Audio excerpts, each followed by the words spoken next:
ಬೇಕು, ಧೈರ್ಯ ಬೇಕು,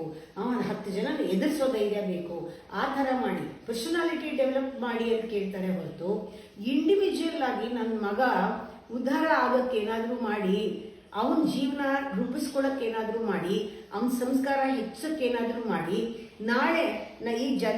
ಅವನ ಜನ್ಮ ಸಾರ್ಥಕವಾಗಿ ಒಂದು ಸತ್ಯಯುಗದ ಒಂದು ಪ್ರಜೆಯಾಗಿ ಬಾಳೋ ಹಾಗೆ ಮಾಡಿ, ಪ್ರಪಂಚಕ್ಕೆ ಏನಾದರೂ ಕಾಂಟ್ರಿಬ್ಯೂಟ್ ಮಾಡೋ ಹಾಗೆ ಮಾಡಿ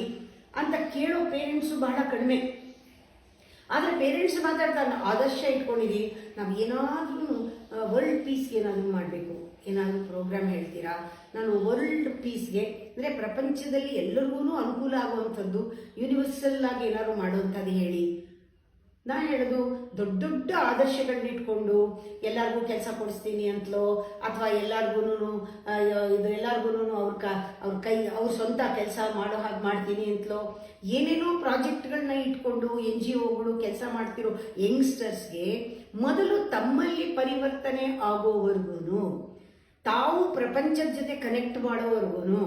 ತಾವು ಪ್ರಪಂಚವನ್ನ ತಮ್ಮಲ್ಲಿ ಆವಾಹನೆ ಮಾಡಿಕೊಂಡು ಪ್ರಪಂಚದ ಉದ್ಧಾರ ಆಗೋದಕ್ಕೆ ಪ್ರಪಂಚದಲ್ಲಿ ಸಟಲ್ ಲೆವೆಲ್ನಲ್ಲಿ ಪ್ರಪಂಚದ ವೈಬ್ರೇಷನ್ ಫ್ರೀಕ್ವೆನ್ಸಿ, ಹೈಯರ್ ಫ್ರೀಕ್ವೆನ್ಸಿ ಕಡೆಗೆ, ಪ್ಯೂರಿಟಿ ಕಡೆಗೆ, ನಾವು ಸತ್ಯಯುಗದ ಕಡೆಗೆ ಹೋಗೋದಕ್ಕೆ ನಾವು ಯಾವ ಪ್ರೋಗ್ರಾಮ್ ಮಾಡ್ತಿದ್ದೀವಿ ಅಂತ ಕೇಳಿ.